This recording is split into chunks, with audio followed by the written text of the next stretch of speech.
Hi hello welcome to IAS factor with me Arjun R Shanka. നമ്മുടെ GS paper UPSC 2025 മെയിൻസിൻ്റെ GS1 paper already രാവിലെ കഴിഞ്ഞു. അപ്പോൾ അതിൻ്റെ റിവ്യൂ ആയിട്ടാണ് നമ്മൾ ഇന്ന് സ്റ്റാർട്ട് ചെയ്യുന്നത്.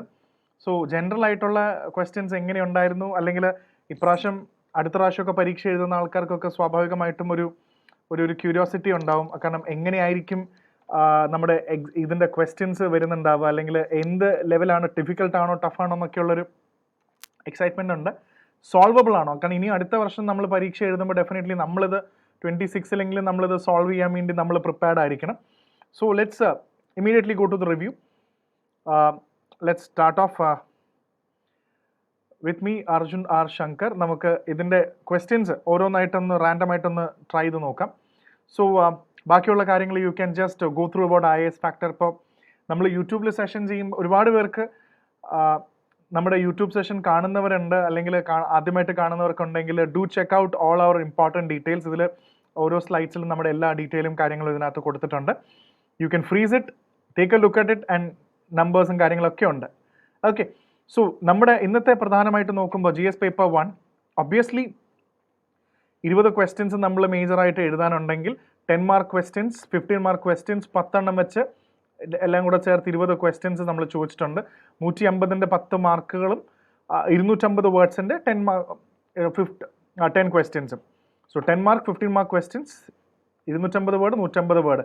അപ്പോൾ ഇത് എത്രത്തോളം എഴുതണം എന്നുള്ളതാണ്. നമുക്ക് ഇന്നത്തെ പേപ്പറിൻ്റെ ജനറൽ ഓവർടോൺ നോക്കുമ്പോൾ, എൻ്റെ ജനറൽ റിവ്യൂ നോക്കുകയാണെങ്കിൽ ഇന്നലത്തെ എസ്സേ വളരെ സിമ്പിൾ ആയിരുന്നു. So I would rather categorise this paper as almost ഒരു ഈസി പേപ്പർ തന്നെയാണ്. കാരണം എവിടെയോ എനിക്ക് തോന്നുന്നുണ്ട്, പണ്ട് ഒത്തിരി വർഷം മുന്നേ UPSCയുടെ മെയിൻസ് ഇവോൾവ് ചെയ്യുന്ന സമയത്ത് you will see a very interesting factor.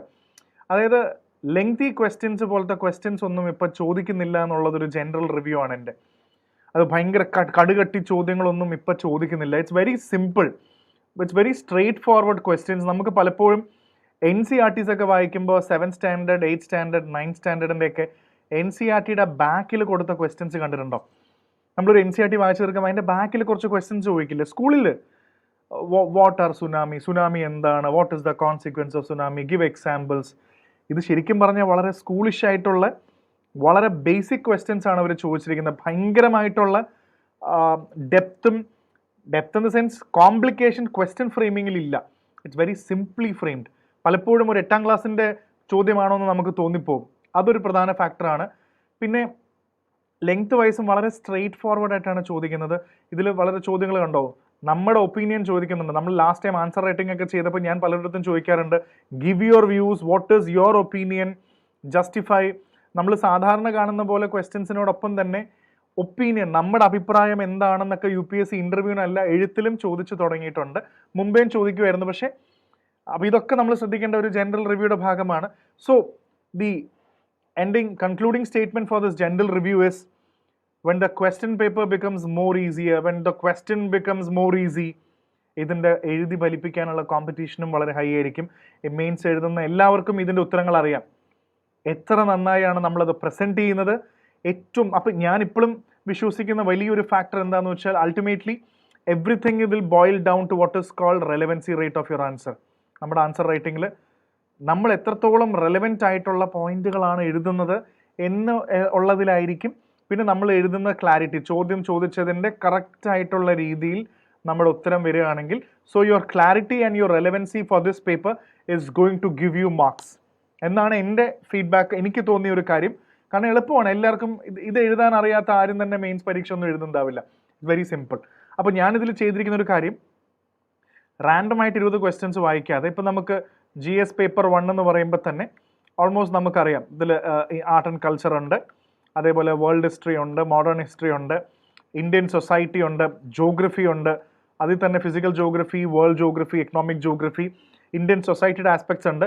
പിന്നെ ഇതിനകത്ത് നോക്കാൻ പറ്റും മിനിമം ഒരു 5-6 ചോദ്യങ്ങൾ സാധാരണഗതിയിൽ നമ്മൾ കാണുന്ന GS പേപ്പർ 2 and 3 ചോദിക്കുന്ന civil services, AI, technology, drone technology, അതായത് GS പേപ്പർ 2-ലും 3-ലും ചോദിച്ച് കാണുന്ന ചോദ്യങ്ങൾ കുറേയൊക്കെ GS1-ലും ചോദിച്ചിട്ടുണ്ട് എന്നുള്ളതാണ് ഇതിൽ ആദ്യത്തെ മേജർ റിവ്യൂ എന്ന് പറയുന്നത്. അപ്പോൾ ഇത്രയും കാര്യങ്ങൾ ക്ലിയർ ആണെങ്കിൽ ഞാൻ ഇതിനെല്ലാം ഓരോ ഏരിയ വൈസ് ആക്കിയിട്ടുണ്ട്. കുറച്ചുകൂടി എളുപ്പത്തിന് നമുക്ക് പഠിക്കാൻ വേണ്ടി ഒരു ഏരിയ തിരിച്ചെടുത്തിട്ടുണ്ട്. ഇപ്പോൾ നമുക്ക് ഓരോ ഏരിയ ആയിട്ട് തന്നെ സിലബസിൻ്റെ ലെവലിൽ തന്നെ ഞാനത് ബേക്ക് ചെയ്തിട്ടുണ്ട്. ഇനിയും നമുക്ക് ഏൻഷ്യൻ ഇന്ത്യ 150 മാർക്ക് ചോദ്യമാണ്. ഞാനിത് ആദ്യമേ പറഞ്ഞു, ഓരോ ക്വസ്റ്റ്യനും എക്സ്പ്ലെയിൻ ചെയ്യാനുള്ള സമയം, അങ്ങനെ എക്സ്പ്ലെയിൻ ചെയ്താലും നിങ്ങൾക്കും അത് ഭയങ്കരമായിട്ടൊരു എൻജോയ് ചെയ്യാൻ പറ്റുമെന്ന് തോന്നുന്നില്ല. നിങ്ങൾക്ക് ഉത്തരങ്ങൾ കണ്ടുപിടിക്കാവുന്നുള്ളൂ. Will try to break the question and see how relevant that question was. The salient features of Harappan architecture. ഇത് വളരെ ഒബ്വിയസ് ആയിട്ട് ആർട്ട് ആൻഡ് കൾച്ചറിലെ ബേസിക് ക്വസ്റ്റ്യൻ ആണ്. ഒരു ക്വസ്റ്റ്യൻ ഇതിനകത്ത് നിന്ന് തന്നെ ചോദിച്ചിട്ടുണ്ട്. ആർട്ട് ആൻഡ് കൾച്ചറിൽ ഹാരപ്പൻ ആർക്കിടെക്ചർ എന്ന് പറയുമ്പോൾ തന്നെ നമുക്ക് എല്ലാ കാര്യങ്ങളും എഴുതാം. Town planning, drainage system, standardise brick, road system, 90 degree angles cut ചെയ്യുന്നു, ലാമ്പ് പോസ്റ്റുകൾ, അവരുടെ ബാക്കിയുള്ള ആർക്കിടെക്ചറൽ ആസ്പെക്ട്സുകൾ, ലോസ്റ്റ് വാക്സ് ടെക്നിക്, അവിടുത്തെ ഇതൊക്കെ നമുക്ക് പറ്റുന്ന പോലെ സിറ പെർദു, അങ്ങനെ കുറേ പോയിന്റുകൾ നമുക്ക് ആഡ് ചെയ്യാം. അവരുടെ നഗരങ്ങൾ എങ്ങനെയായിരുന്നു, റോഡുകളുടെ ആർക്കിടെക്ചർ, വീടുകൾ, double storey building, some of them had അപ്പുറത്തെ സൈഡിൽ ബിൽഡിങ്ങുകൾ, പ്രൈവസി, വാട്ടർ, വെൽ മാനേജ്മെൻറ്റ്, എല്ലാം നമുക്കിതിനകത്ത് കാണാൻ പറ്റും. ഇത് വളരെ ഈസി ആയിട്ട് അറ്റംപ്റ്റ് ചെയ്യാവുന്ന ഒരു ചോദ്യമായിരുന്നു. ഇതെല്ലാവരും നന്നായി എഴുതി ക്ലാരിറ്റിയിലുണ്ടെങ്കിൽ നമുക്കത് വളരെ ഈസി ആയിട്ട് നമുക്കത് സോൾവ് ചെയ്യാൻ സാധിക്കുമായിരുന്നു. ആൻഡ് പിന്നെ മിഡീവൽ ഇന്ത്യ എന്ന് വന്ന ചോദ്യങ്ങളാണ് ഇതിനകത്ത് മാർക്ക് ചെയ്തിട്ടുള്ളത്. Examine the main aspects of Akbar's religious syncretism. ഈ പെട്ടെന്ന് വരുമ്പോൾ ഈ സിൻക്രറ്റിസം എന്ന വാക്കിൻ്റെ അർത്ഥം അറിയില്ലെങ്കിൽ maybe you will get stuck for some time because if you do not know the meaning. അക്ബറിനെ കുറിച്ചിട്ട് കുറേ കാലമായി തോന്നുന്നു ആർക്കിടെക്ചർ അല്ലാണ്ട് ഇത് ബേസിക്കലി റിലീജിയൻ ആണ്. സോ അക്ബറിൻ്റെ മെയിൻ കോൺസെപ്റ്റ് എന്ന് പറയുമ്പോൾ തന്നെ ഇതിനകത്ത് ഒരുപാട് പോയിന്റുകൾ എഴുതാൻ പറ്റും. അക്ബറിന് എല്ലാ റിലീജിയനോടും വളരെ സ്നേഹമുണ്ടായിരുന്നു. സോ ഡെഫിനറ്റ്ലി എല്ലാ റിലീജിയൻ്റെയും ബ്ലെൻഡാണ് അക്ബർ കൊണ്ടുവന്നിരുന്നത്. Right because he abolish jizya. അതേപോലെ there is a concept of Sulh i Kul, universal brotherhood ഉണ്ടായിരുന്നു. അക്ബറിൻ്റെ റിലീജിയനായ ദിന്നിൻ ഇല്ലാഹി അത് കൊണ്ടുവന്നു. അക്ബറിൻ്റെ റിലീജിയസ് ഡിസ്കഷൻ നടത്താൻ വേണ്ടി ഫത്തേപൂർ സിക്രിയിൽ ഇബാദത്ത് ഖാന എന്ന് പറയുന്ന ഒരു സ്ഥലം തന്നെ ഉണ്ടായിരുന്നു. He had Portuguese people in his court to discuss about Christianity, എല്ലാ റിലീജിയൻസിനെ കുറിച്ചിട്ടും. അപ്പോൾ അക്ബർ എങ്ങനെയാണ് ഈ റിലീജിയസ് സിൻക്രറ്റിസം കൊണ്ടുവന്നതെന്നുള്ള ഈ പറഞ്ഞ പോയിന്റുകൾ എഴുതിയാൽ നിങ്ങൾക്ക് നല്ല രീതിയിൽ മാർക്ക് കിട്ടും. സോ ഞാൻ ഇവിടെ ഒന്നുകൂടെ ഓർമ്മിപ്പിക്കുന്നു, ഇത് എല്ലാവർക്കും ഉത്തരങ്ങൾ അറിയാം. നമ്മുടെ ആൻസേഴ്സിൻ്റെ റെലവൻസി, എത്രത്തോളം റെലവെൻ്റ് ആണ് നമ്മുടെ ആൻസേഴ്സ് എന്നുള്ളത് makes a big impact in this. അത് പ്രത്യേകം ഓർത്ത് വെക്കണം. ഇത് ആർട്ട് ആൻഡ് കൾച്ചർ പഠിപ്പിക്കുമ്പോൾ എപ്പോഴും Chandela sculptors fill the Chandela art form with resilient vigour and breath of life elucidate. ഈ ചന്ദേല നമ്മൾ ആർട്ട് ആൻഡ് കൾച്ചർ പഠിക്കും, പലരും പറയാറുണ്ട് നമ്മൾ ടെമ്പിൾ വെച്ച് പഠിക്കും. അതായത് നമ്മൾ ആർട്ട് ആൻഡ് കൾച്ചർ ഇതിൽ ചന്ദേലയാണ്. അതായത് നമ്മൾ പലപ്പോഴും ഏതെങ്കിലും ഒരു ടെമ്പിൾ ബേസ് ചെയ്തിട്ട്, അല്ലെങ്കിൽ ഇന്ന ടെമ്പിൾ സിസ്റ്റം, ഗുപ്തൻ ടെമ്പിൾ അല്ലെങ്കിൽ ഖജുറാഹോ ഗ്രൂപ്പ് ഓഫ് ടെമ്പിൾസ്, അല്ലെങ്കിൽ Hoysala temples, Chalukya temples, Pandian architecture എന്നുള്ളത് നമ്മൾ ടെമ്പിളിൻ്റെ ബേസിസിലും ആർക്കിടെക്ചർ പഠിക്കും. അതേപോലെ ക്ലാസ്സുകളിൽ നമ്മൾ പലപ്പോഴും നമ്മൾ ഇതിൻ്റെ ടെമ്പിൾസിൻ്റെ ബേസിസിലും പഠിക്കും, ഡൈനാസ്റ്റി ബേസ് ചെയ്തിട്ടും പഠിക്കും. സംഭവമൊക്കെ സെയിം ആയിരിക്കും. ഇപ്പോൾ പാല ഡൈനാസ്റ്റി, ചാലുക്യാസ്, ഇവിടെ ചന്ദേലാസ് ആണ് ചോദിച്ചിരിക്കുന്നത്. സോ ഒബ്വിയസ്ലി നമുക്കിവിടെ കൊണ്ടുവരാൻ പറ്റുന്ന ഒരുപാട് കാര്യങ്ങൾ ചന്ദേല എന്ന് പറയുമ്പോൾ you could have brought in the very famous the Khajuraho group of temples. The Khajuraho group of ടെമ്പിൾസും അതിലുള്ള പ്രധാന നമ്മൾ മേജറായിട്ട് കാണുന്ന എല്ലാ, ഇപ്പോൾ കാന്തരീയ മഹാദേവ ടെമ്പിൾ, ലക്ഷ്മണ ടെമ്പിൾ, എല്ലാം ഗർഭഗൃഹ, ശിഖര, വിമാന, അമലക്ക, ഈ പറയുന്ന എല്ലാ ടെമ്പിൾ ആർക്കിടെക്ചറിൻ്റെ മേജർ നമ്മൾ നഗര ആർക്കിടെക്ചറിൽ കാണുന്ന എല്ലാം ഖജുറാഹോയിലാണ്. And you can even bring in the erotic sculptures of Khajuraho. കാരണം ഇതിനകത്ത് ചോദ്യത്തിൽ വളരെ ശ്രദ്ധിച്ച് കണ്ടിട്ടുണ്ടാവും, there is a mention of when you go back with breath of life, ജീവിതം പല ആസ്പെക്റ്റുകളിൽ ഇത് എങ്ങനെ കൊണ്ടുവന്നു. സോ ഡെഫിനറ്റ്ലി ഖജുറാഹോ അതൊക്കെ എഴുതിയിരുന്നെങ്കിൽ you would have got really good marks. ഇതും ഈസി ക്വസ്റ്റ്യൻ ആയിരുന്നു. കാര്യമായിട്ട് നമ്മൾ ആസ് യൂഷ്വൽ ഇപ്രാവശ്യത്തെ ഒരു ചെറിയ മാറ്റം എന്ന് പറഞ്ഞാൽ, നമ്മൾ സാധാരണഗതിയിൽ എക്സ്പെക്റ്റ് ചെയ്യുന്ന പോലെ മോഡേൺ ഇന്ത്യയിലും ബ്രിട്ടീഷ് അങ്ങനത്തെ ചോദ്യങ്ങൾ, ഗാന്ധി അങ്ങനത്തെ ചോദ്യങ്ങൾ കുറഞ്ഞു. This time it is talking about Mahatma Jyotirao Phule's writing. അതായത് ജ്യോതിറാവ് ഫൂലേസ് റൈറ്റിംഗ്, അതേപോലെ എങ്ങനെയാണ് social reforms, almost all subaltern classes. ഇത് പലപ്പോഴും നമ്മുടെ ഇപ്രാവശ്യത്തെ മോഡേൺ ഇന്ത്യയുടെ ക്ലാസ്സിലും നമ്മൾ ഡിസ്കസ് ചെയ്തൊരു കാര്യമാണ്. സബാൾട്ടേൺ ക്ലാസ്സസ് എന്ന് പറയുമ്പോൾ ഹിസ്റ്റോറിയോഗ്രാഫിയിൽ നമ്മൾ പഠിക്കും, there is A group of subaltern studies എന്ന് പറയുന്നൊരു സംഭവമുണ്ട്. ഹിസ്റ്ററി ഫ്രം ബിലോ, രണജിത് ഗുഹ എന്ന് പറയുന്ന ഒരാളുടെ ഫേമസ് ഒരു തിയറിയാണ്. സാധാരണക്കാർ, അപ്പോൾ ഇവിടെ ഉദ്ദേശിക്കുന്നത് സാധാരണക്കാർ. ആ കാലഘട്ടം നോക്കുകയാണെങ്കിൽ ദളിറ്റ്സ്, വിമൻ, പെസൻസ്, മാർജിനലൈസ് പെസൻസ്, ആ കാലത്ത് സാധാരണക്കാരുടെ ലൈഫിനെ എങ്ങനെയാണ് ജ്യോതിബ ഫൂലെ റൈറ്റിംഗ് കൊണ്ടും, അത് വളരെ ക്ലിയർ ആയിട്ട് ക്വസ്റ്റ്യൻ വളരെ ക്ലിയർ ആണ്, റൈറ്റിംഗ് കൊണ്ടും തൻ്റെ റൈറ്റിംഗ്സ് കൊണ്ടും സോഷ്യൽ റിഫോംസിൻ്റെ എഫേർട്സ് കൊണ്ടും മാറ്റിമറിച്ചത് സാധാരണക്കാർ, സബൾട്ടൺ ക്ലാസ് എന്ന് ഉദ്ദേശിക്കേണ്ടത് അവരെയാണ്. സോ ഒബ്വിയസ്ലി ഒരുപാട് കാര്യങ്ങൾ ജ്യോതിബ ഫൂലെയുടെ കാര്യങ്ങൾ നമുക്ക് എഴുതാം. സത്യശോധക് സമാജിൻ്റെ കാര്യങ്ങൾ എഴുതാം. ഹിസ് റൈറ്റിംഗ്സ് എന്ന് പറയുമ്പോൾ definitely you can bring in Gulamgiri എന്ന് പറഞ്ഞ പുസ്തകം, Satyashodhak Samaj, the role of Savitribai Phule, women, children, peasants, lower caste people, Dalits, ഇവരുടെയൊക്കെ, and how he became an inspiration to the later doctor BR Ambedkar. ഇങ്ങനത്തെ കുറേ ആസ്പെക്റ്റുകൾ യു ക്യാൻ ബ്രിങ് ഇൻ. എന്തൊക്കെ ആസ്പെക്റ്റുകൾ ഇതിൽ കൊണ്ടുവരാൻ പറ്റുമായിരുന്നു, കൊണ്ടുവന്നിരുന്നെങ്കിൽ ഡെഫിനറ്റ്ലി ആ ഒരു ഗ്രിപ്പ് നമുക്ക് കിട്ടുമായിരുന്നു. അപ്പോൾ ഇത്രയുമാണ് മോഡേൺ ഇന്ത്യയിലും സോഷ്യൽ റിഫോമേഴ്സിന് വന്ന്. വേറെ ബ്രിട്ടീഷുകാരുടെ അങ്ങനത്തെ ചോദ്യങ്ങൾ ഇപ്രാവശ്യം വന്നിട്ടില്ല. And you can take a look at this. Post independence എന്നൊരു ചോദ്യമുണ്ട്. Ancient India, medieval India, modern India എന്നൊരു ചോദ്യം. Trace India's consolidation. Post independence എന്ന് പറയുമ്പോൾ 1947 ശേഷമുള്ള ടൈമാണ്. So India's consolidation process during early phase of independence in terms of, വളരെ കൃത്യമാണ്, 250 വേർഡാണ് ചോദിച്ചിരിക്കുന്നത്, 15 മാർക്കിന്. In terms of polity, economy, education and international relations. So definitely നമ്മുടെ ആൻസർ എഴുതുന്ന സമയത്ത് നമുക്ക് 3 പേജ് എഴുതാനുണ്ടെങ്കിൽ ഡെഫിനറ്റ് ആയിട്ടും നമുക്ക് അതിൻ്റെ definitely we will have A very good introduction. ഇവിടെ ഒരു കൺക്ലൂഷൻ നമ്മൾ മാറ്റി വെച്ചാലും ഇത്രയും പോയിന്റാണ് നമുക്ക് ഇതിൽ മാറ്റി എഴുതാനുള്ളത്. അപ്പോൾ ഇങ്ങനത്തെ ക്വസ്റ്റ്യൻസ് വരുമ്പോൾ നമ്മൾ കറക്റ്റായിട്ട് ആ കാര്യം തന്നെ ചെയ്തു പോകണം. സോ ഇത്രയും പോയിന്റ് നമുക്ക് എഴുതാനുണ്ട്. സോ ഇവിടെ ഡെഫിനറ്റ്ലി ഇന്ത്യയുടെ ഇൻഡിപെൻഡൻസ് പ്രോസസ്സിൽ യു ഷുഡ് സ്റ്റാർട്ട് വിത്ത് പൊളിറ്റിയിൽ എന്തൊക്കെ മാറ്റം വന്നു, എക്കോണമിയിൽ എന്തൊക്കെ മാറ്റം വന്നു, എഡ്യൂക്കേഷനിൽ എന്തൊക്കെ മാറ്റം കൊണ്ടുവന്നു, ഇന്റർനാഷണൽ റിലേഷൻസിൽ എന്തൊക്കെ വന്നു, കൺക്ലൂഷൻ. ഇത്രയും പോയിന്റ് വളരെ കൃത്യമായിട്ട് എഴുതിയേ പറ്റുള്ളൂ. സോ ഇന്ത്യയുടെ ഇൻഡിപെൻഡൻസ് പ്രോസസ്സിൽ നമുക്ക് പോളിറ്റി വൈസ് നമുക്ക് പ്രിൻസ്ലി സ്റ്റേറ്റ്, 560+ പ്രിൻസ്ലി സ്റ്റേറ്റ്സുകൾ, സ്റ്റേറ്റ് റീഓർഗനൈസേഷൻസ്, ലാംഗ്വേജിൻ്റെ അടിസ്ഥാനത്തിൽ എങ്ങനെയാണ് നമ്മൾ ഒരു ഇന്ത്യ ഉണ്ടാക്കിയെടുത്തത്. അതേപോലെ എക്കോണമി എന്ന് പറയുമ്പോൾ that includes the 5-year plans. ആ കാലത്ത് എക്കണോമിക് പ്ലാനിങ്, ഇന്ത്യയുടെ എക്കോണമിക് പ്ലാനിങ്, ഇന്ത്യയുടെ 5-year പ്ലാൻസ്, ഇന്ത്യയുടെ ഇൻഡസ്ട്രീസ്, ഇമ്പോർട്ട് കട്ട് ചെയ്യാൻ വേണ്ടി ഇൻഡസ്ട്രിയലൈസേഷൻ, ഹെവി ഇൻഡസ്ട്രീസ് ഇന്ത്യ തുടങ്ങി എന്ന് പറയുന്ന കാര്യങ്ങൾ. എഡ്യൂക്കേഷൻ, ഈവൻ സ്കില്ലും വൊക്കേഷണൽ സ്കിൽ ബേസ്ഡ് ആയിട്ടുള്ള കാര്യങ്ങളും, ഹയർ ലേണിങ്സ്, ഇന്ത്യയിൽ ഒരുപാട് ഇൻസ്റ്റിറ്റ്യൂഷൻസ് തുടങ്ങി, IIT, അങ്ങനത്തെ കുറേ എഡ്യൂക്കേഷണൽ ഹയർ ഇൻസ്റ്റിറ്റ്യൂഷൻസ് തുടങ്ങി. ഇന്റർനാഷണൽ റിലേഷൻസ് എന്ന് പറയുമ്പോൾ you can write about the non alignment movement. ആ സമയത്ത് നോൺ അലൈൻമെന്റ് മൂവ്മെന്റ്, നമ്മുടെ India Pak relation, India Chinese relation, എങ്ങനെയാണ് നമ്മൾ ബോർഡർ റെസൊല്യൂഷൻ നടത്തിയത്, ഇങ്ങനെ U can bring in A lot of points. ഇത്രയും കാര്യങ്ങൾ കൊണ്ടുവരാൻ പറ്റുമായിരുന്നു. This is also very easy question. Approachable, നന്നായി പഠിച്ച ആൾക്കാർക്ക് അപ്രോച്ചബിൾ ആയിട്ടുള്ള ക്വസ്റ്റൻ തന്നെയാണെന്നാണ് എനിക്ക് ഇതിൽ പറയാനുള്ളത്. ആൻഡ് വേൾഡ് ഹിസ്റ്ററിയിൽ നിന്ന് ഇതിനകത്ത് ഒരു ക്വസ്റ്റ്യൻ ഫ്രഞ്ച് റെവല്യൂഷനെ കുറിച്ചിട്ടുണ്ട്. ഫ്രഞ്ച് റെവല്യൂഷൻ എങ്ങനെയാണ് has enduring relevance to the contemporary world. ഇന്നത്തെ കണ്ടംപററി വേൾഡ് നമുക്ക് ഫ്രഞ്ച് റെവല്യൂഷൻ തൊട്ട് modern democratic system, liberty, equality, അങ്ങനെ നമ്മൾ പഠിച്ചു വെച്ചിരിക്കുന്ന ഇന്നത്തെ മോഡേൺ ഐഡിയൽസ് എല്ലാം ഫ്രഞ്ച് റെവല്യൂഷൻ നമ്മൾ എങ്ങനെ ഇൻസ്പയർ ചെയ്തു എന്നുള്ളത്. ഇതിൽ ഓരോ പോയിന്റ് തന്നെ, I think each and every point and the relevancy, ആ പോയിന്റിന്റെ relevancy will definitely count in this mains. നല്ലോണം എഴുതാൻ അറിയുന്ന ആൾക്കാർക്ക്, നല്ല പോയിന്റ് എഴുതാൻ പറ്റുന്നവർക്ക് ഈ പേപ്പർ ഉറപ്പായിട്ടും ക്ലിയർ ചെയ്യാൻ പറ്റുന്നൊരു പേപ്പറാണ്. I think that was the cutting edge. ഇനി അടുത്ത നമുക്ക് ജോഗ്രഫിയിലേക്ക് കിടക്കാം. അതിൽ ഫിസിക്കൽ ജോഗ്രഫി, എൻവയോൺമെന്റ് ഒരു ടൈപ്പ്, ഒരു ലിങ്കപ്പ് ഉള്ള കുറച്ച് പേപ്പേഴ്സാണ്.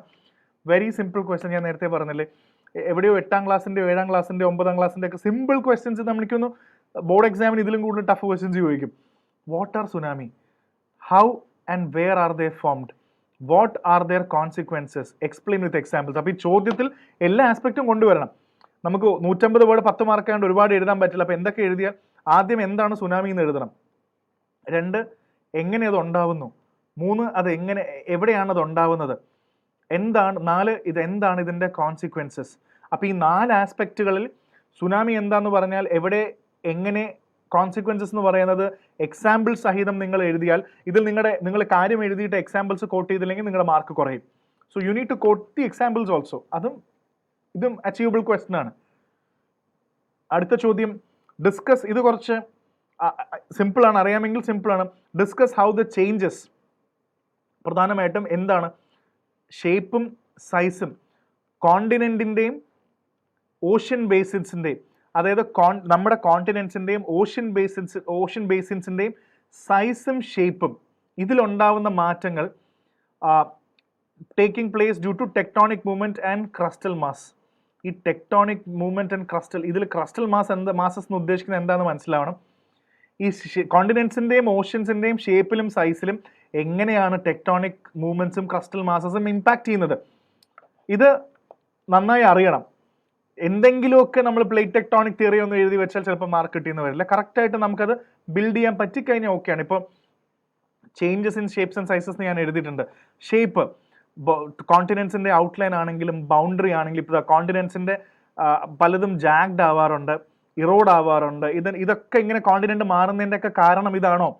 അതേപോലെ തന്നെ ഓഷ്യൻസിലും സൈസസിൽ കോണ്ടിനെന്റ് ഇൻക്രീസും ഡിക്രീസും വരുന്നുണ്ട്, അക്രീഷൻ സംഭവിക്കുന്നുണ്ട്, ഷ്രിങ്കിങ് സംഭവിക്കുന്നുണ്ട്. ഇതെല്ലാം ട്രാൻസ്ഫോർമേഷൻ ആണ്. അപ്പോൾ ഇതൊക്കെ ഓഷ്യൻ്റെയും ഇതിൻ്റെയും ഭാഗമായിട്ട് ടെക്ടോണിക് മൂവ്മെന്റ്സ് എന്താണെന്ന് നമുക്ക് വളരെ ഒബ്വിയസ് ആയിട്ട് അറിയാം. സോ എങ്ങനെയാണ് പ്ലേറ്റ് ടെക്ടോണിക്സിനെ ഇത് കൊണ്ടുവരുന്നത്? ഇപ്പോൾ ക്രസ്റ്റൽ മാസസ്, എന്താണ് ക്രസ്റ്റൽ മാസസ് എന്ന് പറയുമ്പോൾ നമ്മുടെ എർത്തിന്റെ outermost layer, obviously lithosphere, അതിൻ്റെ കാര്യങ്ങളെല്ലാം നമുക്ക് എങ്ങനെ ഇതിൻ്റെ ഭാഗമാകുന്നു. ഇപ്പോൾ എർത്തിന്റെ സർഫസ് എന്ന് പറയുന്നത് വലിയ സ്ലാബാണ്, ഇത് അങ്ങോട്ടും ഇങ്ങോട്ടും മൂവ് ചെയ്യുന്ന സമയത്ത് ഓഷ്യൻസിനാണെങ്കിലും കോണ്ടിനെന്റ്സിനാണെങ്കിലും അതിൻ്റെ സൈസിലും ഷേപ്പിലും ഒക്കെ വ്യത്യാസങ്ങൾ വരുന്നുണ്ട്. ഇത് കൊളൈഡ് ചെയ്യാം. അപ്പോൾ ഇത് വളരെ ഭംഗിയായിട്ട് നിങ്ങൾക്ക് ഇതിനെ ക്രാഫ്റ്റ് ചെയ്ത് പടങ്ങളൊക്കെ വരച്ച് കൂടെ എഴുതാൻ പറ്റുമെങ്കിൽ definitely that would have been a good answer.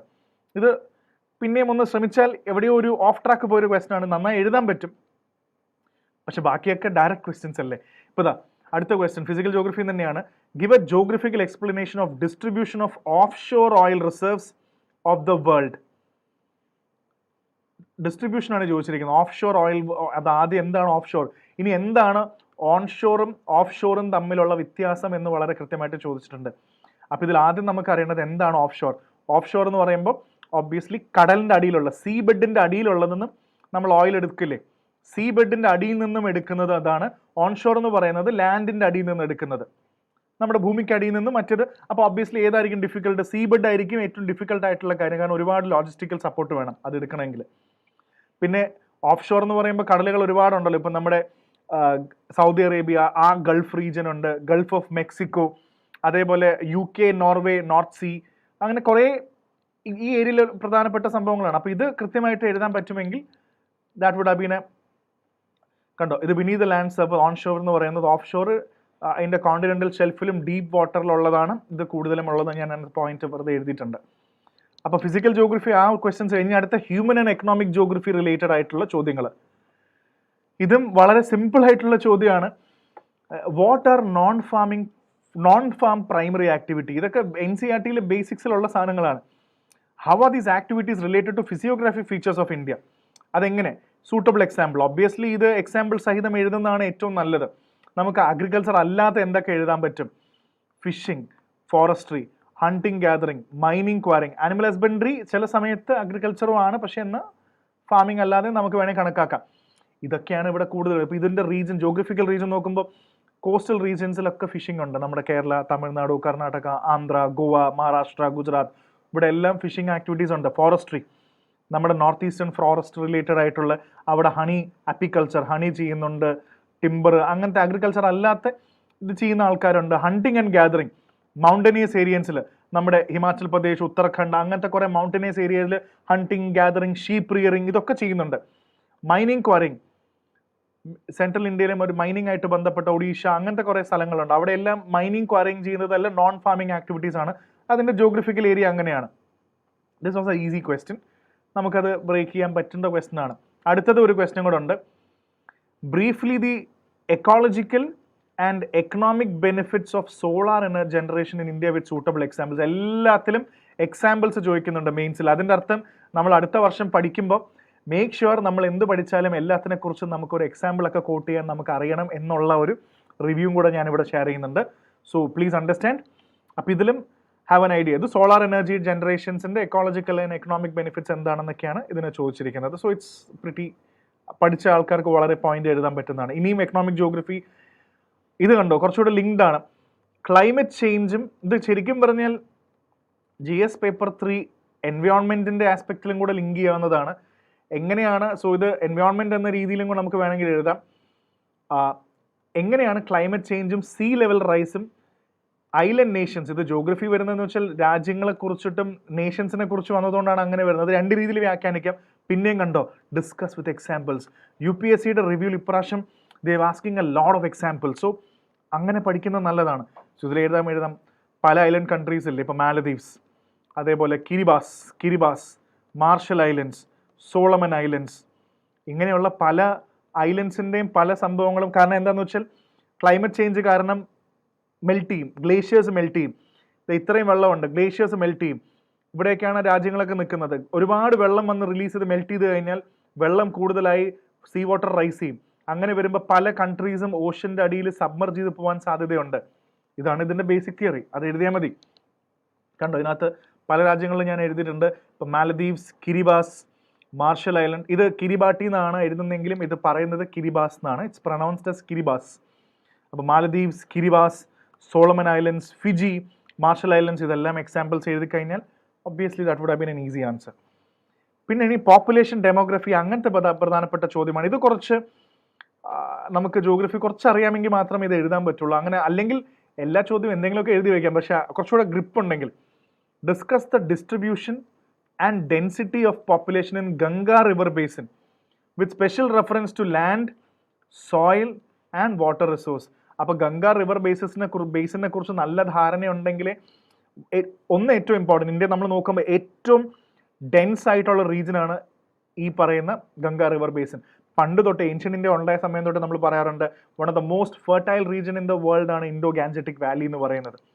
നമ്മൾ ഏൻഷ്യൻ ഇന്ത്യയൊക്കെ പഠിച്ചപ്പോൾ ആൾക്കാർ ഈ ഏൻഷ്യൻ ടൈമിൽ ആൾക്കാർ ഇങ്ങനെ ഈസ്റ്റിലേക്ക് ട്രാവൽ ചെയ്തു. They went to the eastern അല്ലെങ്കിൽ the Indo Gangetic plain, the most fertile region. ഭയങ്കര അവിടേക്ക് താമസം മാറിയ ആ ഏൻഷ്യൻ ഹിസ്റ്ററിയാണത്. അവിടെ നിന്നും എങ്ങനെയാണ് ലാൻഡ്, സോയിൽ, വാട്ടർ റിസോഴ്സസ്. അപ്പോൾ സ്വാഭാവികമായിട്ടും നമുക്ക് പോയിന്റ് എഴുതാൻ പറ്റുന്ന one of the most densely ആണ്. ഞാൻ പ്ലസ് ഇട്ടിട്ടുണ്ട്. വാസ്റ്റ് അലിവിൽ പ്ലെയിൻസ് ഉണ്ട്, പ്ലസ് ഗംഗ ആൻഡ് ട്രിബ്യൂട്ടറി, ഒരുപാട് ട്രിബ്യൂട്ടറീസും ഗ്രൗണ്ട് വാട്ടർ ഇഷ്ടം പോലെയുള്ള സ്ഥലമാണ്. ഒരുപാട് റിവേഴ്സ് ഉണ്ട്, ട്രിബ്യൂട്ടറീസ് ഉണ്ട്, ഡൊമസ്റ്റിക് യൂസും ഇറിഗേഷനും ഗ്രൗണ്ട് വാട്ടറൊക്കെ ഉള്ള സ്ഥലമാണ്. ഈ അലിവിൽ പ്ലെയിൻസും അലിവിൽ സോയിലാണ് കൂടുതൽ അവിടെ ഉള്ളത് സോയിൽ വൈസ്. ഒരുപാട് സിറ്റീസും സെൻറ്റേഴ്സ് എല്ലാം എക്സ്പാൻഡ് ചെയ്യുന്നത് ഇതിൻ്റെ ബേസിസിലാണ്. സോ ഇതിൽ നിങ്ങൾക്ക് ഓരോ പോയിന്റും എങ്ങനെയാണ് this is contributing towards soil, land, ഇതിനകത്ത് സോയിൽ, ലാൻഡ് എല്ലാം കൂടെയാണ് നമുക്ക് ഇതിനകത്ത് എഴുതേണ്ടത്. So that was the most important thing. ഇവിടെ നമുക്ക് ഏറ്റവും ഇമ്പോർട്ടൻ്റ് ആയിട്ട് വന്നത് അതൊക്കെയാണ് ഇതിനകത്ത് പ്രധാനമായിട്ടും വന്ന പോയിന്റ്സ് വന്നത്. So let's take a look at the next question. ഇതിൽ അടുത്തത്, അപ്പോൾ ഇത് പ്രിറ്റി ടാക്കിൾ ചെയ്യാൻ പറ്റുന്ന ക്വസ്റ്റ്യൻ. ഇനി ഇന്ത്യൻ സൊസൈറ്റി എന്ന് വന്ന ചോദ്യങ്ങളാണ്. ഇപ്പോൾ how do you account for the growing fast food industries given that there are increase health concerns in modern society? Illustrated answer with Indian experience. ഇതും ഇല്ലസ്ട്രേറ്റ് ഇന്ത്യൻ എക്സ്പീരിയൻസ്. നമ്മൾ ഇന്ന് fast food culture അല്ലെങ്കിൽ പുതിയ fast food joint വരുന്ന എങ്ങനെയാണ് health കൺസേണും കൂടെ ഉണ്ട്.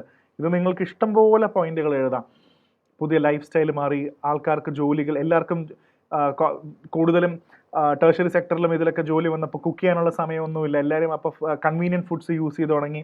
പിന്നെ ആ ടേസ്റ്റ് ഭയങ്കര ഇത് ടേസ്റ്റി ആയതുകൊണ്ട് എല്ലാവരും അങ്ങനെ യൂസ് ചെയ്യുന്നുണ്ട്. And even the rise of even the gig things, even the convenience stores and even the rise of apps like Zomato, Swiggy, ഇതൊക്കെ വന്നപ്പോൾ ഈ experiences become more easy. So everything is simple. അപ്പോൾ ഇതിൻ്റെ ഹെൽത്ത് ആസ്പെക്റ്റും കാര്യങ്ങളും ഇന്ത്യൻ എക്സ്പീരിയൻസ് വെച്ചിട്ടൊക്കെ നിങ്ങൾക്ക് എഴുതാം. Food industries one of the most growing industries when you take at the annual run rate. ഇങ്ങനെയൊക്കെ നമുക്ക് പല രീതിയിൽ ഇതിനെ ഇൻ്റർപ്രറ്റ് ചെയ്യാൻ പറ്റും. അടുത്ത society question, achieving sustainable growth. ഇത് കുറച്ച് ട്രിക്കിയാണ്, വായിക്കണം. With emphasis on environment protection could come into conflict with poor people's need in a country like India. Comment. Sustainable growth with emphasis on environment protection could come into conflict. ഒരു സൈഡിൽ sustainable ഗ്രോത്തും പറയുന്നുണ്ട്, മറ്റേ സൈഡിൽ environmental പ്രൊട്ടക്ഷനും പറയുന്നുണ്ട്. ഇത് രണ്ടും conflict ചെയ്യുന്നില്ലേ? Environmental പ്രൊട്ടക്ഷനും ഇത് രണ്ടും കൂടെ കോൺഫ്ലിക്റ്റ് ചെയ്യുന്നില്ലേ ഇന്ത്യ പോലത്തെ ഒരു സ്ഥലത്ത്? അപ്പോൾ എന്ത് ചെയ്യണം? അല്ലെങ്കിൽ അതിനെക്കുറിച്ചാണ് ചോദിച്ചത്. ഞാൻ 2 എക്സാമ്പിൾ എടുത്തിട്ടുണ്ട് ഞാൻ. അതായത് നമുക്ക് 2 സ്ഥലം, എ എന്ന് പറഞ്ഞൊരു സ്ഥലം, ഇവിടെ ആൾക്കാർ എല്ലാം പ്രൊട്ടക്റ്റ് ചെയ്യുന്നതിനെ കുറിച്ചിട്ടാണ് ചിന്തിക്കുന്നത്. ഫ്യൂച്ചർ ജനറേഷൻസിന് വേണ്ടി ഒരുപാട് മരങ്ങളൊക്കെ മുറിക്കാതെ ഒരുപാട് നട്ട് വെള്ളമൊക്കെ വളരെ കെയർഫുള്ളായിട്ട് ഉപയോഗിച്ച് ജീവിക്കുന്ന ഒരു വിഭാഗം ആൾക്കാരാണ് എ എന്ന് പറയുന്ന സ്ഥലത്ത്. ബി എന്ന് പറയുന്ന സ്ഥലത്ത് അവിടെ അവർ ഫുഡിന് വേണ്ടി കഷ്ടപ്പെടുന്ന, ഓരോ ദിവസം സ്ട്രഗിൾ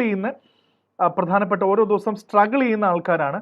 അപ്പോൾ ഈ സ്ട്രഗിളിൽ നമുക്ക് കാണാൻ പറ്റും ഇവർക്ക് എന്ന് വെച്ചാൽ ഭയങ്കര there in always in hard life, there in A hard life. അവരുടെ ലൈവ്ലിഹുഡ് എല്ലാം ഫോറസ്റ്റ് കാട് വെട്ടിയും ക്രോപ്സ് എടുത്തും മരങ്ങൾ മുറിച്ചും ഫയർവുഡൊക്കെ എടുത്താണ് ഇവർ ജീവിക്കുന്നത്. മറ്റവർ പ്രൊട്ടക്റ്റ് ചെയ്യുന്നു, ഇവർ മൊത്തം മുറിച്ച് ജീവിക്കുന്നു. അപ്പോൾ ഇതിൽ നാളെ ഗവൺമെൻറ് ഒരു തീരുമാനം എടുക്കുകയാണ്, ഫോറസ്റ്റും അതായത് ഫോറസ്റ്റും റെസ്ട്രിക്റ്റും ഫാമിംഗ് ഒക്കെ വെള്ളമൊക്കെ സേവ് ചെയ്ത് പൊല്യൂഷൻ കുറയ്ക്കാൻ വേണ്ടി ഒരു തീരുമാനം എടുത്തു കഴിഞ്ഞാൽ സിറ്റി എയിൽ താമസിക്കുന്ന ആൾക്കാർക്ക് അനുകൂലവും ബിയിൽ താമസിക്കുന്ന മരം മുറിച്ച് ജീവിക്കുന്ന ഫയർവുഡൊക്കെ വിറ്റ് ഫോറസ്റ്റ് ഒക്കെ ക്ലിയർ ചെയ്ത് ജീവിക്കുന്ന ആൾക്കാർക്ക് ഇത് നെഗറ്റീവായിട്ട് ബാധിക്കും. അപ്പോൾ ഈ ഒരു ഐറണി ഉണ്ടല്ലോ, ഒരു സൈഡിൽ ഗ്രോത്ത് കൊണ്ടുവരുമ്പോൾ അയർ സൈഡിൽ പ്രശ്നം ഉണ്ടാവുന്നുണ്ട്. അപ്പോൾ ഇതിനെ നമുക്ക് നല്ല രീതിയിൽ ഒരു കോൺട്രാസ്റ്റ് പോലെ എഴുതാൻ പറ്റിക്കഴിഞ്ഞാൽ നല്ലതാണ്. That was also easy question എന്ന് വേണം നമുക്ക് കരുതാൻ. ഇനി അടുത്തത്, does tribal development in India centre around 2 axes, displacement and rehabilitation? Give your opinion. കണ്ടോ, ഗിവ് യുവർ ഒപ്പീനിയൻ, നമ്മുടെ അഭിപ്രായമാണ് ചോദിച്ചത്. ഇന്ത്യയിൽ ട്രൈബൽ ഡെവലപ്മെന്റ് എന്ന് പറഞ്ഞാൽ ഒന്നില്ലെങ്കിൽ ഇവരെ കാട്ടിൽ നിന്നും ഡിസ്പ്ലേസ് ചെയ്യുക, മൈനിങ് നടത്തുക. അപ്പോൾ സ്വാഭാവികമായിട്ടും അവരുടെ സ്ഥലം കൈയേറി നമ്മൾ അവരുടെ ഡിസ്പ്ലേസ് ചെയ്യും. ഡിസ്പ്ലേസ് ചെയ്താൽ ട്രൈബൽ ആൾക്കാരെ നമ്മൾ ഒന്നില്ലെങ്കിൽ റീഹാബിലിറ്റേറ്റ് ചെയ്യും, എവിടെയെങ്കിലും നമുക്ക് തിരിച്ചവിടെ കൊണ്ട് താമസിപ്പിക്കേണ്ട അവർ റീഹാബിലിറ്റേറ്റ് ചെയ്യും. സോ ട്രൈബൽ ഡെവലപ്മെന്റ് എന്ന് പറഞ്ഞാൽ ഒന്നില്ലെങ്കിൽ സ്ഥലം എടുത്ത് ഇവരെ ഒഴിവാക്കി അല്ലെങ്കിൽ വേറെ എവിടെയെങ്കിലും കൊണ്ട് പാർപ്പിക്കുക. ഇതാണോ ഇന്ത്യയിൽ? നിങ്ങളുടെ അഭിപ്രായം എന്താണ്? നിങ്ങളുടെ അഭിപ്രായം നിങ്ങൾക്ക് എഴുതാം. ഡെഫിനറ്റ്ലി ഇത് ഇന്ത്യയിൽ നടക്കുന്നൊരു കാര്യമാണ്. പക്ഷേ നമ്മൾ അഭിപ്രായം എഴുതുമ്പോൾ വളരെ പോസിറ്റീവ്, ബ്യൂറോക്രാറ്റ് എന്ന നമ്മൾ UPSC ആസ്പിറന്റ് എന്ന രീതിയിൽ വളരെ പോസിറ്റീവായിട്ട് വേണം ഇത് എഴുതാൻ. ഇതിൽ മാത്രം ഒതുങ്ങി നിൽക്കേണ്ടതല്ല, ട്രൈബൽ ആൾക്കാരുടെ ഡെവലപ്മെന്റും കൂടെ നന്നായിട്ട് നടക്കണം. They should be given more development. അവരുടെ ഫോറസ്റ്റ് ആണെങ്കിൽ ഇതൊക്കെ വാല്യൂ കൊടുക്കണം, റൂൾസ് ആൻഡ് റെഗുലേഷൻസ് പാലിക്കണം, ഇവർക്ക് കൂടുതൽ അപ്ലിഫ്റ്റ്മെന്റ് കൊടുക്കണം, എഡ്യൂക്കേഷൻ ആക്സസ്, എല്ലാ ആക്സസും കൊടുത്ത്. അല്ലാതെ ഇത് റീഹാബിലിറ്റേറ്റ് ചെയ്യുക, ഡിസ്പ്ലേസ് ചെയ്യുക എന്നുള്ളതിന് അപ്പുറത്തേക്ക് നമ്മുടെ ഒപ്പീനിയൻ നമുക്ക് കൊണ്ടുവരാൻ പറ്റണം. That was important. ഇനി ചില ക്വസ്റ്റ്യൻസ് ഓവർലാപ്പ് ചെയ്ത, ഞാൻ പറഞ്ഞില്ല 2, 3 ഒരുപാട് ഓവർലാപ്പ് ചെയ്ത ചോദ്യങ്ങളുണ്ട്. ഇപ്പോൾ ഉദാഹരണത്തിന്, how does smart city in India address the issue of urban poverty and distributive justice? Smart city എങ്ങനെ പോവർട്ടിയും ജസ്റ്റിസും കൊടുക്കുന്നു എന്ന് പറയുന്ന ചോദ്യങ്ങളുണ്ട്. സോ ഇതൊക്കെ ഒരു നമ്മുടെ വേണമെങ്കിൽ അർബണൈസേഷൻ എന്ന് പറയുന്ന ഒരു ടോപ്പിക്കിലേക്ക് നമുക്കിത് കണക്ട് ചെയ്യാം വേണമെങ്കിൽ. പക്ഷെ നമുക്ക് പോയിന്റ്സ് മൾട്ടി ആയിട്ട് എഴുതാം. GS പേപ്പർ 2 ചോദിക്കാവുന്ന civil service, the ethos of civil service in India is a combination. ഇന്ത്യയിൽ സിവിൽ സർവീസ് എന്ന് പറഞ്ഞാൽ പ്രൊഫഷണലിസവും നാഷണലിസ്റ്റിക് കോൺഷ്യസ്നെസ്സുമാണ്. ഭയങ്കര പ്രൊഫഷണൽ ആയിട്ടൊരു നമ്മൾ ഇന്ത്യ എന്ന് പറയുന്ന ഒരു നാഷണലിസ്റ്റിക് കോൺഷ്യസ്നെസ് ഉള്ള ഒരു കോമ്പിനേഷനാണ് ഇന്ത്യൻ സിവിൽ സർവീസ് എന്ന് പറയുന്നത്. ഇത് പോയിന്റ് അല്ല, ഇത് നമ്മൾ എങ്ങനെ, ഈ ക്വസ്റ്റ്യൻ നിങ്ങൾ എങ്ങനെ എഴുതുന്നു, നിങ്ങൾ എങ്ങനെ കമ്മ്യൂണിക്കേറ്റ് ചെയ്യുന്നു എന്നുള്ളതിലിരിക്കും നിങ്ങളുടെ mark. I'm sure all of you know the answer to this question, but the real point is how you write it, how you craft it. ഭയങ്കര ഇമ്പോർട്ടൻ്റ് ആണ്. ആൻഡ് അടുത്തത്, do you think globalisation is definitely a part of the syllabus? അതുകൊണ്ട് തന്നെ ആ ചോദ്യം എടുത്ത് ചോദിച്ചിട്ടുണ്ട്. ഇത് സിലബസിൻ്റെ ഭാഗം തന്നെയാണ്, പക്ഷെ എന്നാലും ഇന്റർ ഡിസിപ്ലിനറി ആണെന്ന് വിളിക്കാൻ പറ്റില്ല. ഇത് വേണമെങ്കിൽ ഗ്ലോബലൈസേഷൻ സിലബസിൻ്റെ ഭാഗം തന്നെയാണ്. Do you think globalisation results in an aggressive consumer culture? is results only എന്ന വാക്കുണ്ട്, only in an aggressive consumer culture? Justify your answer. ഒരിക്കലും അല്ലല്ലോ. കണ്ടോ, ജസ്റ്റിഫൈ യുവർ ആൻസർ. നമ്മൾ ജസ്റ്റിഫൈ എന്നാണ് പറയുന്നത്. ഗ്ലോബലൈസേഷൻ എന്ന് പറഞ്ഞു കഴിഞ്ഞാൽ ആൾക്കാർ ഒരുപാട് കൺസ്യൂമർ പ്രൊഡക്ട്സ് ഉപയോഗിക്കുന്നത് മാത്രമല്ലല്ലോ, ഒരുപാട് മാറ്റങ്ങൾ സംഭവിക്കുന്നില്ലേ. നമ്മുടെ എക്കോണമിയിൽ മാറ്റം കൊണ്ടുവരുന്നുണ്ട്, നമ്മുടെ കൺസ്യൂമർ ബിഹേവിയറിൽ മാറ്റം കൊണ്ടുവരുന്നുണ്ട്, നമ്മുടെ ലൈഫ്സിൽ മാറ്റം കൊണ്ടുവരുന്നുണ്ട്, എക്കോണമി വൈസ് മാറ്റം കൊണ്ടുവരുന്നുണ്ട്. അങ്ങനെ എന്തൊക്കെ പോയിന്റുകൾ എഴുതാം. നമ്മൾ അമേരിക്കൻ ഫുഡ് ഇവിടെ വാങ്ങിച്ച് കഴിക്കുന്നത് അല്ലെങ്കിൽ അമേരിക്കൻ ബ്രാൻഡ് ഇവിടെ ഇടുന്നത് മാത്രം കൺസ്യൂമർ കൺസേൺ മാത്രമല്ലല്ലോ. It's A lot of other things also, politically, economic, there are other angles which you can bring in. അതും ഒരു പ്രധാനപ്പെട്ട. ഇത് കണ്ടോ, how artificial intelligence, AI and drones can be effectively used വിത്ത് നമ്മുടെ GIS ടെക്നോളജിയും remote sensing techniques ഒക്കെ locational and aerial പ്ലാനിങ്ങിലും. Definitely ഇത് നിങ്ങൾക്ക് ഒരുപാട് പോയിന്റ് വെച്ച് എഴുതാവുന്നതാണ്. നമ്മുടെ റിമോട്ട് സെൻസിങ് ആണെങ്കിലും GIS ആണെങ്കിലും എങ്ങനെയാണ് നമ്മുടെ ഏരിയൽ പ്ലാനിങ്ങിനെയൊക്കെ എഫക്റ്റ് ചെയ്യുന്നത്. So I think this was also achievable.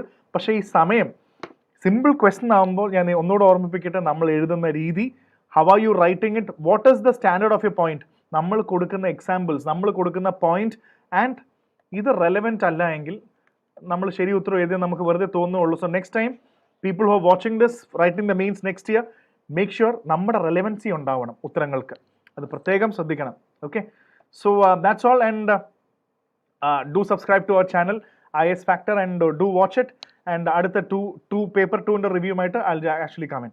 Thank you so much, keep watching. Thank you.